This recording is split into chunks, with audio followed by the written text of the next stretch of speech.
Hi guys, welcome to यूटेक। भाई कैसे हैं आप लोग? आई हो सब बढ़िया होंगे, ज़बरदस्त होंगे, अपने को सुरक्षित होंगे। तो जैसे कि आप जानते हैं कि आपका जो अग्निवीर आपका जो नया स्कीम गवर्नमेंट लॉन्च किया है, इसके बारे में आपको बहुत अच्छे से पता होगा। ये एक हफ्ते से काफ़ी ही ज़्यादा चर्चे में रहा है। तो फिलहाल अभी जो बच्चे हैं उन्होंने काफ़ी डिमांड की सर इसमें जो आपका इंडियन एयरफोर्स का जो वैकेंसी आया हुआ है उसमें आपका सिलेबस क्या रहेगा, एलिजिबिलिटी क्या है, ये प्रॉपर समझ में नहीं आ रहा है, तो उसके बारे में एक वीडियो बनाइएगा। तो उसके लिए ही आपका ये वीडियो है।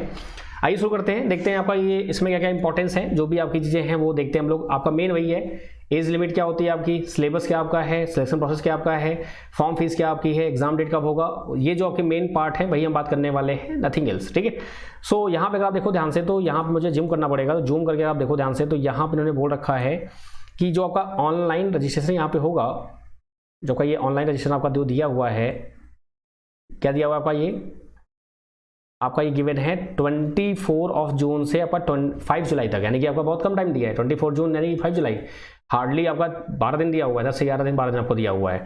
आपका जो ऑनलाइन एग्जाम डेट है वो आपका 24 जुलाई से ऑनवर्ड बोला गया है, यानी कि 24 जुलाई के आपके बाद ये होने वाला है। सो बात करते हैं आपका, ये तो उन्होंने मेन आपका डेट दे दिया है 24 जून, यानी परसों से फॉर्म फिलअप होगा और 5 जुलाई से पहले आपका फॉर्म फिल हो जाएगा बहुत डिटेल में।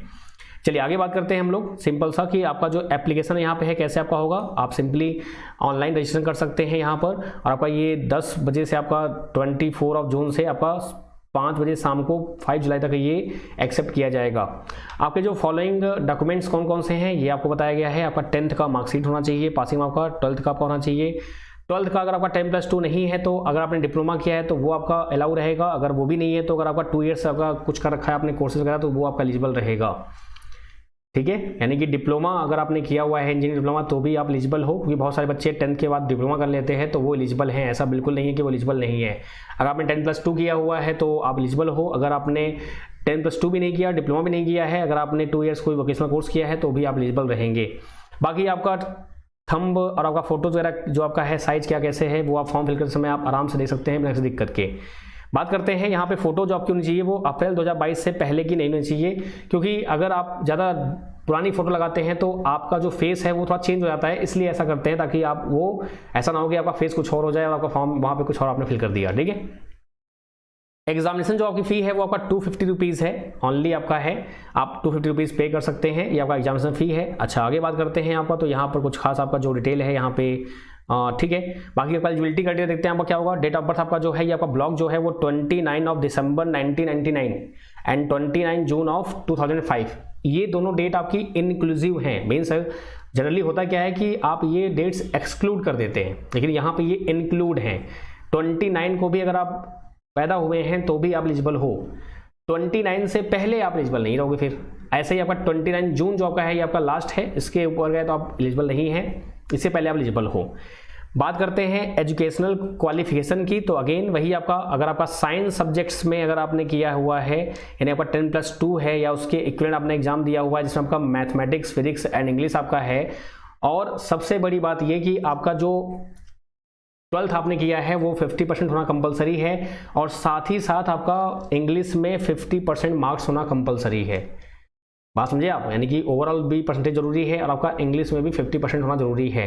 अगर आपने 10+2 नहीं किया है, 12th नहीं किया है, तो आपके पास 3 ईयर कोर्स ऑफ इंजीनियरिंग होना चाहिए, mechanical, electrical, electronics, automobile, computer science, instrumentation technology, information technology, ये जो ब्रांच आपकी दी हुई है, इनमें से कोई एक ब्रांच में आपने डिप्लोमा किया हुआ है और आपका 50% होना कंपलसरी है।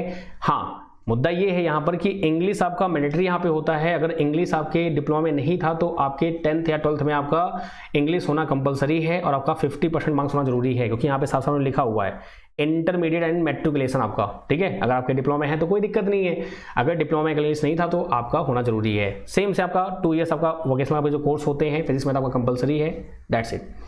सो यहाँ से देखिए ये लग रहा है कि जो आपका सिलेबस होगा वो आपका टोटली ऐसा होगा जो सबके लिए एलिजिबल रहेगा। आई थिंक सो, मुझे लग रहा है कि आपका फिजिक्स मैथ ही रहेगा और इंग्लिश ही रहेगा, क्योंकि ये 3 बार नाम आ रहे हैं, तो होपफुली आपका वही रहेगा। चलिए बात करते हैं अदर देन, अगर साइंस का अगर कोई सब्जेक्ट आपका दिया हुआ है, आपका अदर देन साइंस यहाँ पे लिखा है ना, अदर देन साइंस आपका दिया हुआ है तो भी आप एलिजिबल हैं, आप फिल कर सकते हैं बिना किसी दिक्कत के।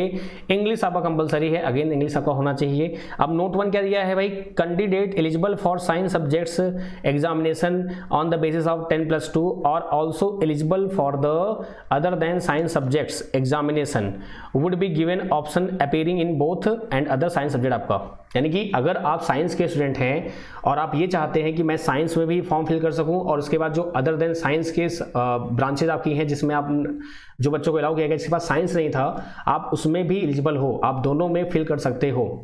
अब मुद्दा ये आता है सिलेबस क्या होगा। साइंस और समझ में आ रहा है कि भाई फिजिक्स मैथ और आपका हो जाएगा इंग्लिश। जो नॉन साइंस वाले हैं उनका क्या होगा, उनका ऑब्वियस बात है कि रीजनिंग वगैरह कुछ होगा, वो भी हम देखते हैं आगे, कोई दिक्कत नहीं है।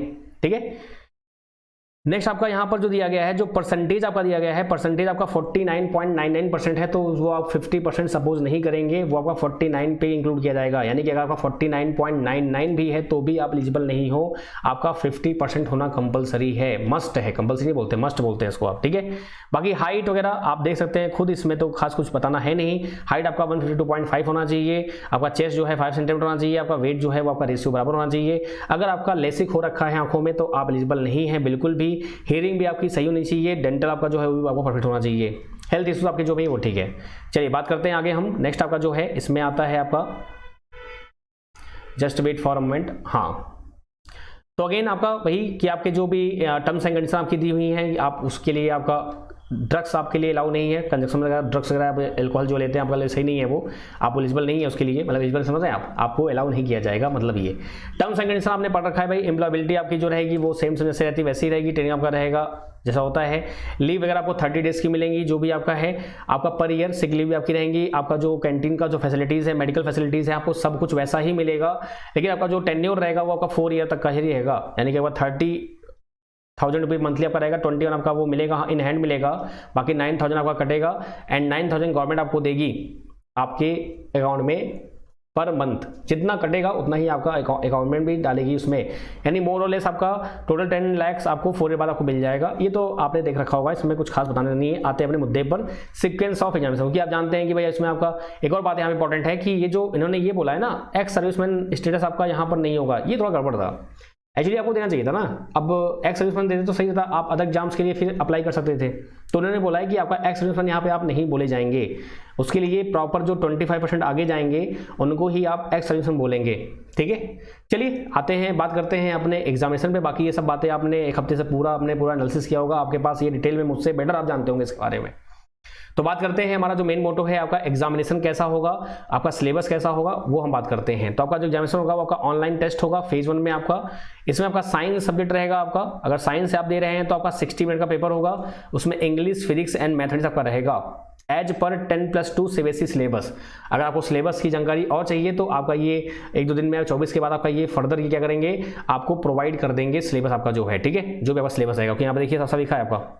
ठीक है, अच्छा अदर देन साइंस जो हैं तो उनका 45 मिनट का पेपर होगा, और इंग्लिश एंड आपका क्या होगा, रीजनिंग एंड जनरल अवेयरनेस।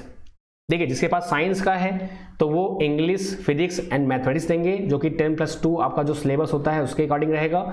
जिसके पास साइंस का नहीं है, जो साइंस वाले बच्चे नहीं हैं, तो उनका इंग्लिश का होगा और आपका रीजनिंग और जनरल अवेयरनेस जो कि आपका जीके जीएस होता है। अच्छा, जो बच्चा साइंस में भी फॉर्म फिल करेगा और जो साइंस के अलावा भी फिल करेगा, उन दोनों को, बात समझ रहे हैं, उन दोनों को अगर आपने साथ में फिल किया है तो आपके लिए यहां पर सी ऑप्शन क्या दिया है, साइंस एंड अदर सब्जेक्ट आपका, तो क्या होगा यहाँ पे 85 मिनट होगा, और यहाँ पे आपका फिजिक्स मैथ और इंग्लिश तो रहेगा ही रहेगा, साथ में आपका रीजनिंग और जनरल अवेयरनेस भी रहेगा, और आपका टाइम जो होगा वो 85 मिनट हो जाएगा। बात समझिए आप लोग, फिर समझिएगा। मान लो अगर आपने सिर्फ साइंस भरा है तो आपका 60 मिनट का मिलेगा आपको, पहला वाला ए ऑप्शन हो गया। मान लो सिर्फ आपने अदर देन साइंस भरा है तो आपका बी ऑप्शन हो गया। अब आपने अगर ए और बी दोनों में फिल किया हुआ है तो आपको सी ऑप्शन जाना पड़ेगा, नहीं आपका दोनों ही आपके आएंगे, तो आपके पास पोस्ट बढ़ जाएंगी ना। मान लो आपकी पोस्ट आएंगे, अभी उन्होंने पूरा रिवील नहीं किया हुआ है, जैसे ही रिवील करेंगे मैं आपको फिर से वीडियो बना दूंगा तो आपको क्लैरिटी मिल जाएगी।